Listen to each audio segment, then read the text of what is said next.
자, 우리 함께 인사하겠습니다. 지적과 원망 대신에 칭찬과 감사로 하나님의 만복을 향유하세요.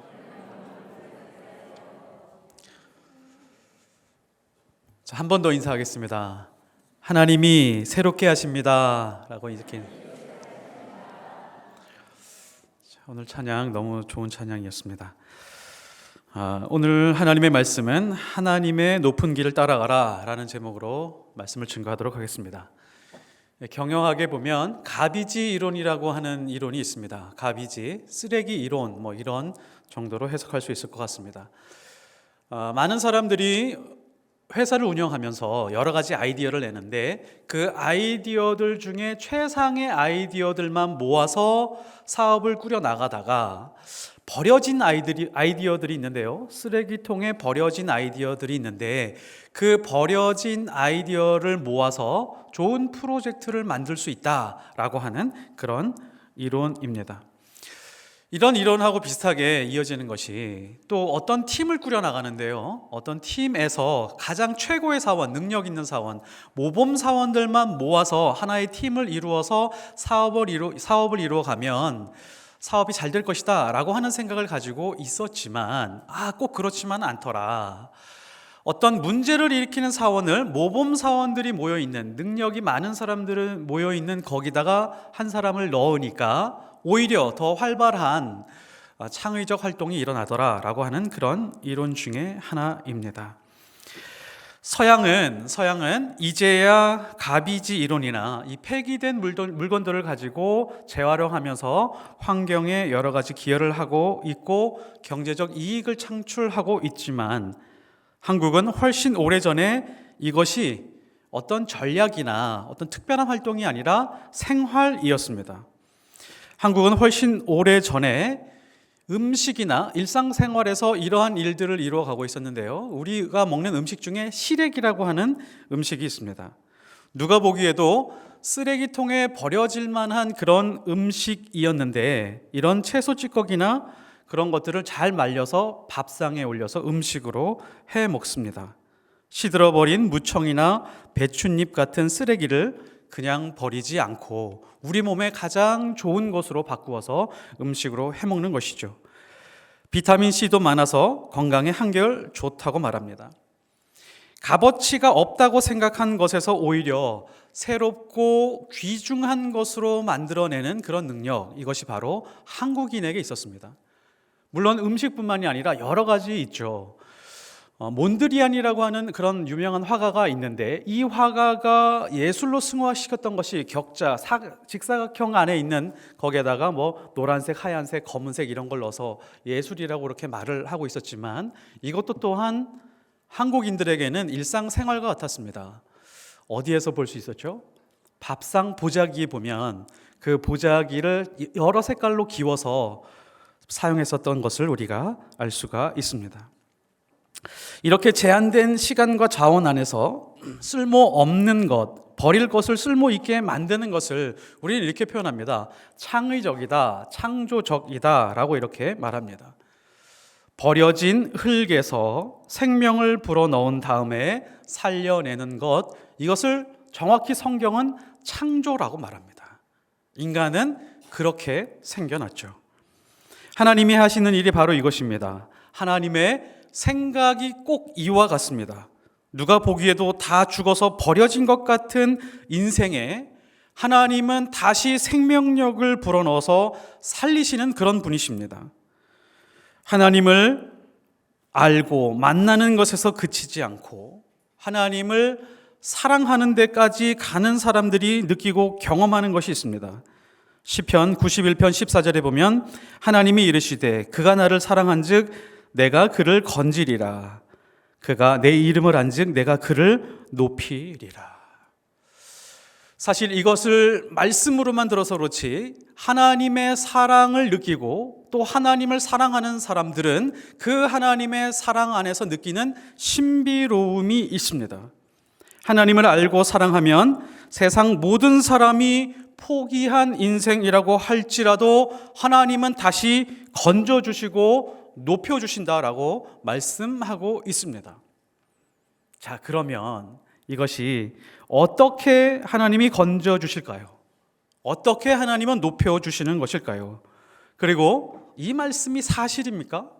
이것을 경험해 보신 적이 있으시나요? 우리는 보통 인간의 가치를 이야기할 때 이런 얘기를 많이 합니다. 5만 원짜리를 꺼내서 5만 원짜리를 막 구긴 다음에 발로 막 밟은 다음에 심지어 침까지 뱉은 다음에 이 5만 원짜리는 조금도 가치가 변하지 않았습니다. 1원도 100원도 1000원도 깎이지 않았습니다 라고 그렇게 말을 하면서 인간의 가치도 똑같습니다 라고 가치에 대해서 말해주고 있는 그런 강의들이 있습니다. 근데 이것은 인간의 보편적 가치를 말하고 있을 뿐이지 기독교에서 말하는 인간의 가치에 대해서는 아직 완전하게 말해주지 못하고 있습니다. 인간의 가치는 어디에서부터 어떻게 설명이 되느냐? 이렇게 설명할 수가 있습니다. 어떤 사람이 로봇을 만들었어요. 아주 정교한 로봇을 만들었습니다. 그러면 로봇을 만든 사람이 그 로봇 안으로 들어갈 필요가 있을까요? 없을까요? 들어갈 필요가 없습니다. 그냥 로봇하고 좋은 관계를 유지하면 됩니다. 그리고 어떤 사람이 애니메이션을 그렸습니다. 어떤 사람이 그림을 그렸습니다. 그러면 그 만든 애니메이션 안으로 그 만든 사람이 들어갈 필요가 있을까요? 없을까요? 전혀 들어갈 마음을 가지고 있지 않습니다. 그러나 하나님은 완전히 버려진 인간들 안으로 들어오시겠다. 그리고 들어와 계시다라고 성경은 우리에게 말해주고 있습니다. 그 창조하신 분이 내 안으로 들어올 뿐만이 아니라 누구든지 원하면 그 사람의 영혼과 마음 안으로 들어가겠다라고 말씀하고 있습니다. 내 인생이 버려질 수 없는 존재가 되는 이유는 나를 창조하신 그분이 내 안으로 들어와서 살기 때문에 그렇습니다.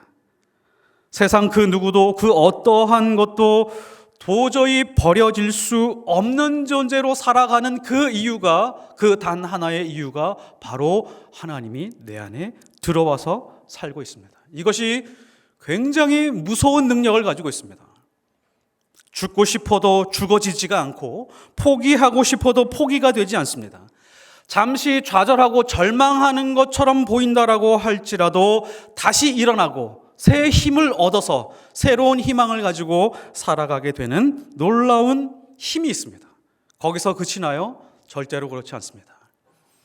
자기가 다시 살아났기 때문에 누군가 새로운 힘이 필요한 사람들에게 희망을 주고 절망에서 다시 일어나게 만들고 그들로 하여금 다시 하나님과 함께 살 수 있도록 도와주는 인생이 됩니다.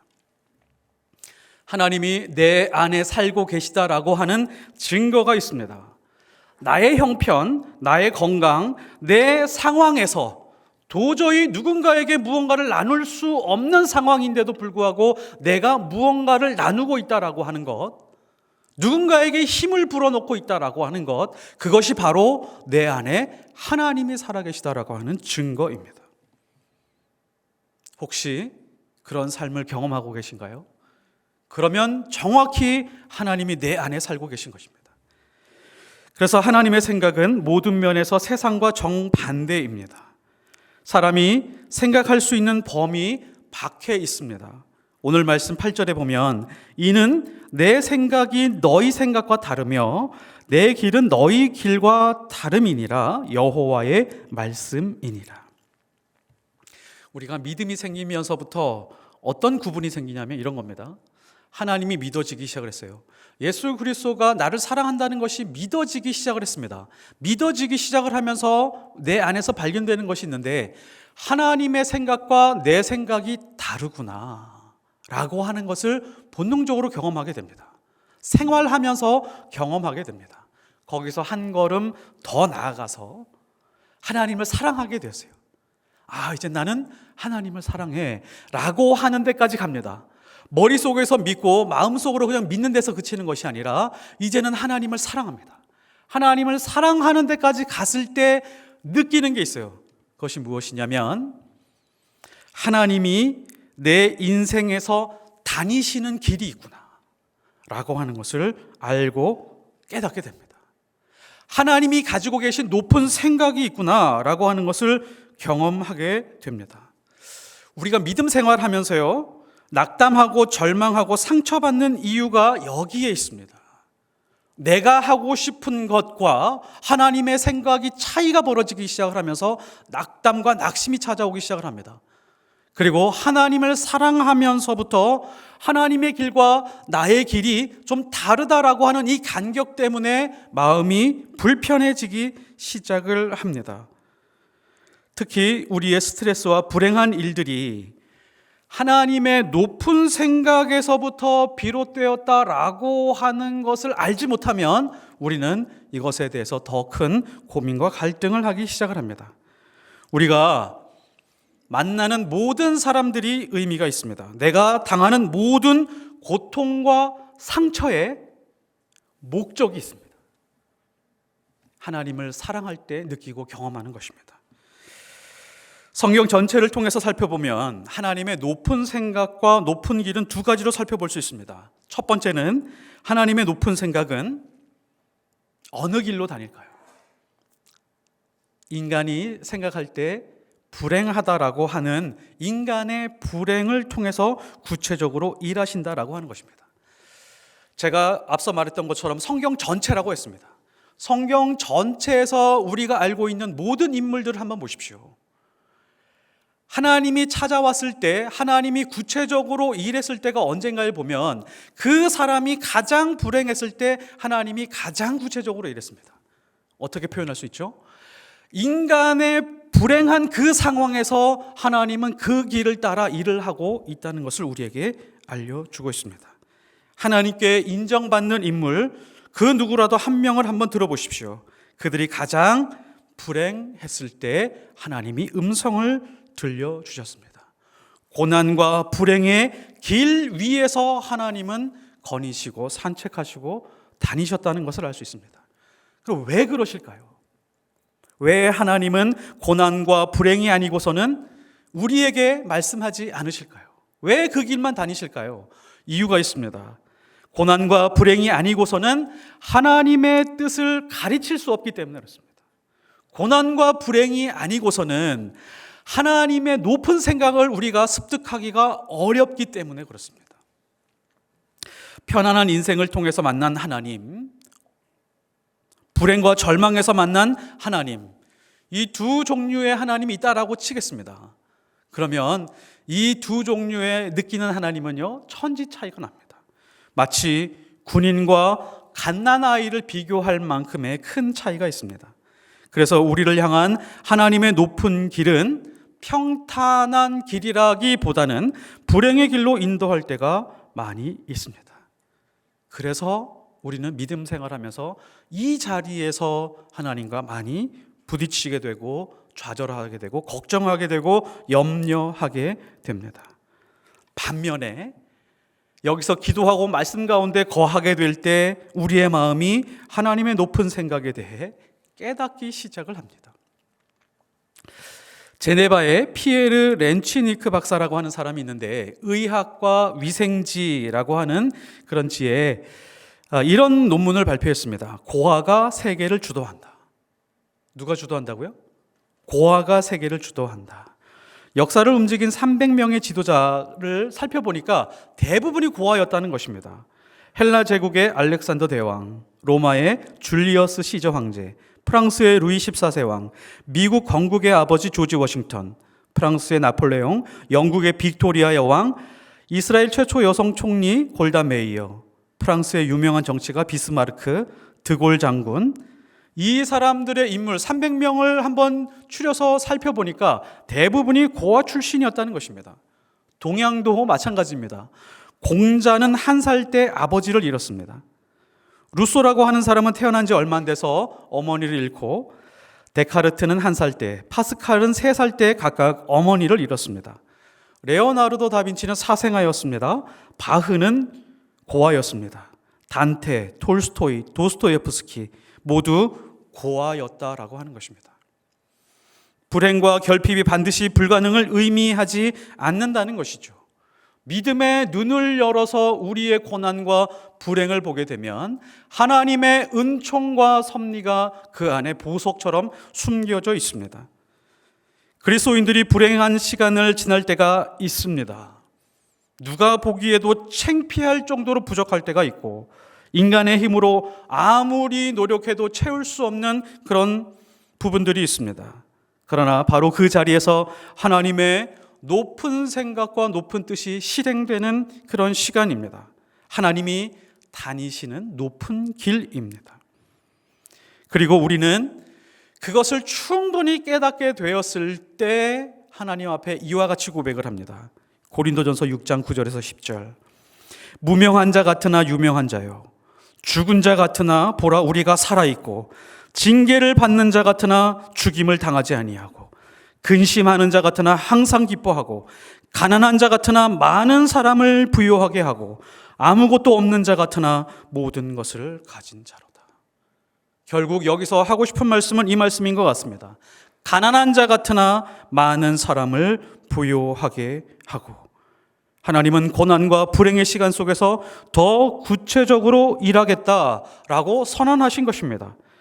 무너질 것 같으나 무너지지 않고, 누가 보기에도 망한 것 같지만 어느 순간 꿋꿋하게 높임을 받는 자들, 이 사람들이 바로 하나님의 사람들입니다. 그래서 믿음을 가지고 하나님을 사랑하는 사람들이 대하는 이 불행에 대한 태도는 너무너무 확실합니다. 마치 사람이 느끼기에 내 인생이 모두 무너졌구나, 내 인생이 세상에 짓밟혔구나 라고 느낄 만큼 큰 불행을 두고 오히려 하나님이 사용하신다라고 하는 것을 믿고 한 걸음 한 걸음 걸어갑니다. 불행과 고난 속에서 하나님을 향한 태도가 어떠하느냐에 따라서 그 인생이 결정이 되고 완전히 달라집니다. 아주 유명한 이야기가 하나 있습니다. 어느 대학 교수가 학생들에게 이렇게 물었습니다. 남편은 알코올 중독자이다. 가구를 내다 팔아서 술을 마시고 술 마실 돈이 없으면 아내를 구타하기 시작을 한다. 돈을 가져오라고. 아내는 시간이 지났는데 폐결핵에 걸렸다. 자신의 몸 하나 가누기가 힘들 정도이다. 그런데 그 아내가 임신을 했다. 여러분에게 묻겠는데 이 태아를 어떻게 해야 하는가? 어느 학생이 손을 재빨리 들고 이렇게 이야기를 했습니다. 낙태시켜야 됩니다. 그러자 교수가 말했습니다. 자네는 방금 베토벤을 죽였다네. 그를 낳은 어머니는 결국 어렸을 때 돌아가셨습니다. 지병인 폐결핵으로 사망했습니다. 어머니를 여인 베토벤은 11살 때부터 극장을 돌면서 구걸을 하기 시작을 했습니다. 그리고 노래를 연주를 하면서 그렇게 겨우겨우 살아갈 수밖에 없었습니다. 베토벤은 이 세상에서 누구보다도 많은 불행의 터널을 통과해야 되는 그런 사람이었습니다. 근데 분명한 것은 그의 불행이 그의 위대한 인생을 조금도 무너뜨리지 못했습니다. 그 불행의 조건을 오히려 위대한 음악을 탄생시킬 수 있는 그런 밑거름으로 만들어 버렸습니다. 고난과 불행 중에 하나님의 뜻을 만난 사람이 시편에서 이렇게 고백을 합니다. 고난 당한 것이 내게 유익이라. 이로 인하여 내가 주의 율례를 배우게 되었나이다. 시편 119편 71절의 말씀입니다.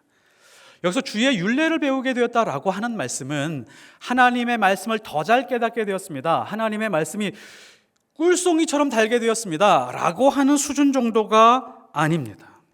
하나님의 높은 뜻이 무엇인지 알게 되었습니다. 하나님이 다니시는 높은 길이 어디인지 알게 되었습니다. 라고 그렇게 깨달은 것입니다. 그러므로 그리스도인이 말하는 고난과 불행을 정의하는 수준이 다릅니다. 우리의 능력이 견디지 못하는 그런 아픔과 고통이 찾아왔을 때 기뻐할 수 있는 힘은 없지만 좌절과 절망 가운데 주저하지 않고 다시 일어날 수 있는 힘이 생긴다는 것입니다. 그래서 고난을 부끄러워하지 않고 오히려 감사의 예배를 드리는 사람들, 바로 이 사람들이 하나님의 사람들입니다. 왜 감사할까요? 그냥 꿋꿋하게 잘 살아도 되는데 왜 감사할까요? 하나님은 나의 고난과 불행을 통해서 하나님의 높은 생각을 가르쳐 주시고 하나님의 높은 길을 다니게 하셨기 때문입니다. 두 번째는 하나님의 높으신 생각은 우리를 인생의 빈들로 몰고 가신다는 것입니다. 광야로 몰아붙이실 때가 많이 있습니다. 하나님 앞에서 쓰임받는 자들이 광야를 거치지 않은 사람이 단 한 사람도 없습니다. 이스라엘 백성은 40년을 지났습니다. 심지어 성령은 예수님을 사역하기 전에 광야로 몰고 가셨습니다. 40일 동안 광야에서 금식하게 하셨습니다. 세례 요한은 사람들에게 버려진 땅에서 예수님의 길을 예비하는 인생을 살고 있었습니다. 광야와 빈들이라고 하는 것은 하나님께서 우리 인생을 통해 무언가 강하게 만드시고 새롭게 시작하게 할 때 항상 사용하시는 하나님만의 전형적인 방식입니다. 누가복음 1장 80절에 보면 아이가 자라며 심령이 강하여지며 이스라엘에게 나타나는 날까지 빈들에 있으니라. 누가복음 3장 2절 안나스와 가야바가 대제사장으로 있을 때에 하나님의 말씀이 빈들에서 사가랴의 아들 요한에게 임한지라. 우리 인생이 빈들 한가운데 있을 때가 있습니다. 내 인생은 빈들에 있는 것과 같다 라고 경험할 때가 있습니다. 광야 한복판을 지나는 것과 같을 때가 있습니다. 이 광야라고 하는 것은 우리가 잘 아는 것처럼 하나님이 말씀하는 곳입니다. 광야라고 하는 단어 자체가 미드바르라고 하는 뜻입니다. 말씀이라고 하는 것은 다바르라고 하는 것입니다. 하나님의 말씀이 있는 곳은 광야라고 하는 것이죠. 광야는 하나님의 말씀을 품고 있어서 새롭게 생명을 살려내는 곳이다. 미드바르, 다바르 이렇게 말씀해 주고 있습니다. 심령이 더욱 강해지는 곳이고 하나님은 언제나 벼랑 끝에서 서 있는 것 같지만 그곳에서 새로운 역사를 시작하게 하십니다. 병들어 죽어가는 것처럼 보이지만 다시 살려내시고 새 힘을 불어넣어 주시는 곳이 바로 빈들과 광야라고 하는 것이죠. 우리 안에 죽어야 될 것은 완전히 죽게 만드시고 살려야 될 것은 완전히 살려내는 곳, 그것이 빈들입니다. 1955년 10월 8일 유엔의 한국 재건위원회가 있었습니다. 인도 대표의 메논이라고 하는 사람이 한국을 방문했습니다. 한국을 어떻게 도우면 좋을지 조사하러 한국에 일주일 동안 방문했습니다. 이때 이 메논이라고 하는 사람이 일주일 동안 방문하면서 보고서 내용에다가 이렇게 씁니다. 쓰레기통에서 과연 장미꽃이 피는가? 대한민국 땅덩어리 전체를 바라보고 나서 쓰레기통이라고 표현했습니다. 쓰레기통 안에서 장미꽃이 핀 적을 본 적이 없다. 한국도 마찬가지다. 더 이상 희망이 없을 것 같다. 라고 보고서에 기록을 해 두었습니다. 그 당시 사진을 보면, 지금도 나와 있는 사진을 보면 이 말이 틀리지 않다라고 하는 것을 알 수가 있습니다. 1960년이 되었습니다. 우리나라 1인당 국민소득은 78달러였습니다. 지금 돈으로 치면 한 10만 원 정도 됩니다. 그 당시 전 세계 나라가 177개국이었는데 맨 끝에서 6위가 우리나라였습니다. 맨 끝에 6나라는 어디냐면 아프리카에 있는 나라였고 파키스탄과 방글라데시가 우리보다 높은 순위에 있었습니다. 많은 사람들이 쓰레기통과 같은 나라라고 그렇게 말을 했지만 우리나라 사람들은 이 쓰레기통과 같은 전국에 있는 땅에서 그 쓰레기장을 올림픽 경기장과 월드컵 경기장으로 만들어 버렸습니다. 이게 한국인의 특성입니다. 웬만한 광야에서는 망하지 않습니다. 인생의 빈들에, 인생의 광야에서 하나님의 말씀이 임하면, 그 말씀 붙들고 인내하면 결국 쓰레기통에서 꽃이 아니라 놀라운 기적의 역사들이 일어난다라고 하는 것을 하나님께서 대한민국을 통해서 보여주신 아주 중요한 케이스라고 볼 수 있습니다. 자, 그렇다면 하나님이 한 사람과 한 민족을 광야로 다니게 하시고 인생의 불행한 길을 다니게 하신 이유와 목적이 무엇일까요? 왜 그러셨을까요? 하나님에게는 분명한 이유와 목적이 있습니다. 하나님의 모든 계획, 하시는 모든 일에는 이유와 목적이 있습니다. 무엇 때문일까요? 빈들과 광야를 지나면 무엇이 우리에게 다가오고 있을까요? 우리는 이런 말씀을 붙듭니다. 신명기 6장 10절에서 11절. 내가 건축하지 아니하고 크고 아름다운 성읍을 얻게 하시며 내가 채우지 아니한 아름다운 물건이 가득한 집을 얻게 하시며 내가 파지 아니한 우물을 차지하게 하시며 내가 심지 아니한 포도원과 감람나무를 차지하게 하사 내게 배불리 먹게 하실 때에. 신명기는 광야에서 한 모세의 설교입니다. 이 광야가 지나가 나면 가나안 땅으로 가게 되면 이러한 축복이 너희에게 임하게 될 것이다 라고 그렇게 설교했습니다. 이것이 최종 목적지일까요? 과연 인생의 불행의 시간을 지나고 나서 괴롭고 고통스러운 시간을 지나고 광야와 빈들을 지난 다음에 하나님이 계획하셨던 것은 우리가 건축하지 않은 성읍에서 살게 하고 우리가 재배하지 않은 과일을 먹게 하시며 우리가 파지 않은 우물에서 나오는 깨끗한 물을 마음껏 마시게 하는 그런 인생으로 끝나게 하는 것이 하나님의 최종 목적지일까요? 우리는 여기에서 넘어집니다. 기독교인들에게 여기에서 멈추게 하고 여기에서 말씀이 끝나게 되면 기독교는 수준 미달입니다. 저급한 종교를 믿고 있는 것입니다. 하나님의 목적은 여기에서 끝나지 않습니다.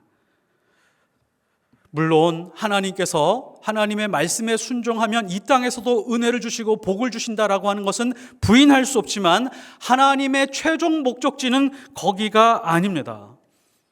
인생의 빈들을 다니게 하시고 인생의 광야를 다니게 하시고 인생의 큰 불행을 경험하게 하신 그 이유와 목적은 무엇일까요?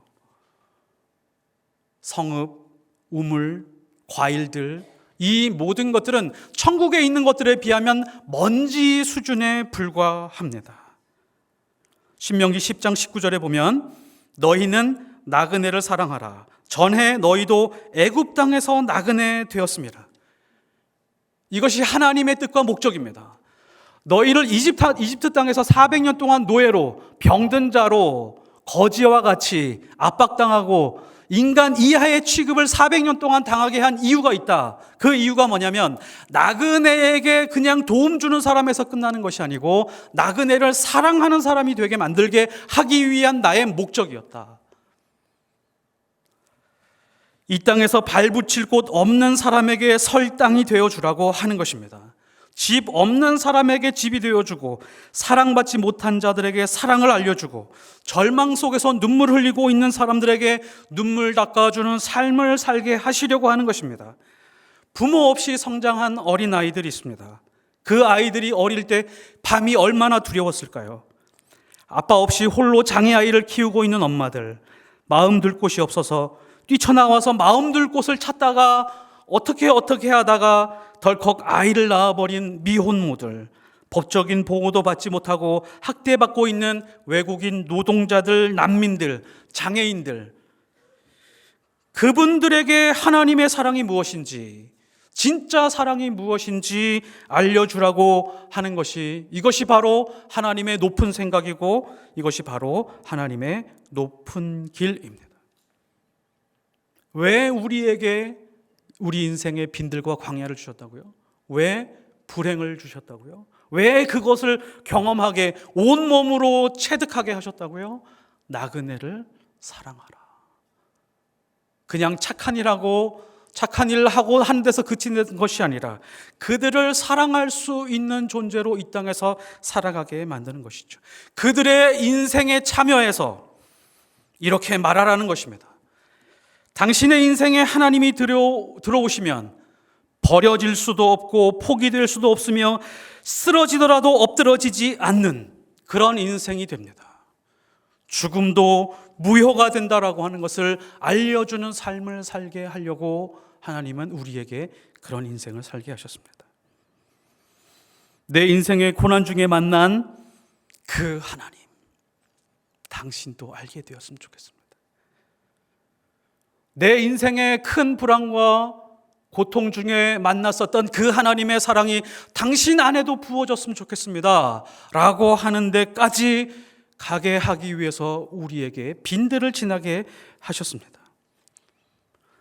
전혀 알지도 못하는 사람이 있지만 힘겹게 살고 있는 사람의 손을 잡아주신 적이 있으십니까? 그리고 나를 버리지 않은 하나님이 당신도 절대로 버리지 않습니다 라고 그렇게 진심으로 말해준 적이 있으신가요? 우리가 예배드리는 목적은 예수님을 만나기 위한 것입니다. 하나님을 만나기 위한 것입니다. 어떻게 하나님을 만날 수 있을까요? 어떻게 예수님과 더 가까이 알고 만나고 교제할 수 있을까요? 방법이 있습니다. 눈물 흘리는 자의 눈물을 닦아주면서 함께 아파하는 것입니다. 아파하는 자와 함께 아파하는 그 자리에 있을 때 예수님이 찾아오시게 되어 있습니다. 그러면 우리는 예수님을 만나고 깊이 깨닫기 원한다라고 하면 예수님의 손발이 되어보는 수밖에 없습니다. 예수님의 손이 어디로 향해 있었죠? 병든 자들의 몸에 있었습니다. 예수님을 더 깊이 알고 싶으면 우리는 병든 자들의 몸에 손을 얹고 예수님처럼 기도할 수 있어야 됩니다.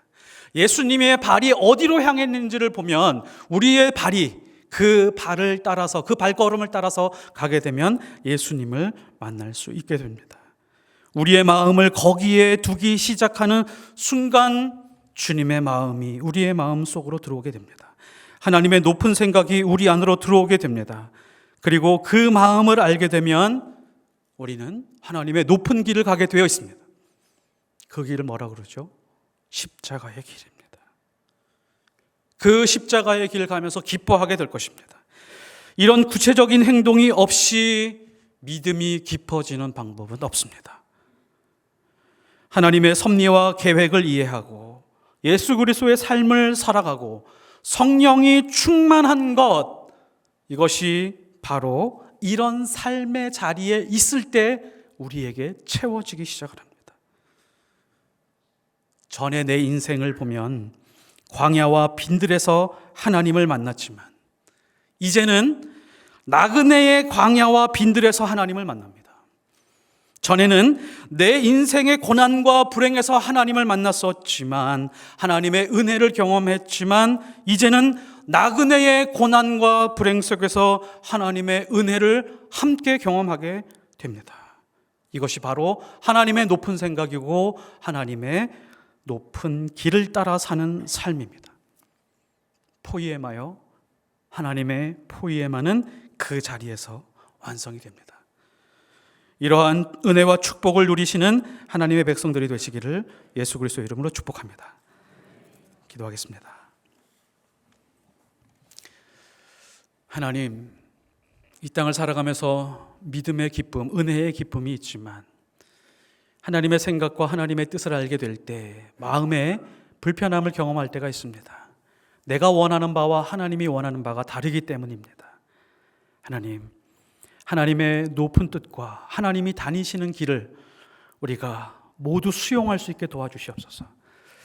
그 길에서 하나님의 뜻을 발견하게 하시고 하나님의 은혜와 사랑을 충만하게 경험케 하여 주옵소서. 그 경험한 은혜와 충만함을 통하여 이제는 이 땅에 나그네들과 함께하며 하나님을 경험하게 하시고 이 땅에 괴로움과 고통 중에 있는 사람들의 삶에 참여하며 그들의 손을 잡아주고 눈물을 닦아주면서 하나님을 더 깊이 느낄 수 있는 하나님의 사람들 되게 하옵소서. 하나님의 높은 길을 따라 살기 원하며 예수 그리스도 이름으로 기도드렸사옵나이다. 아멘.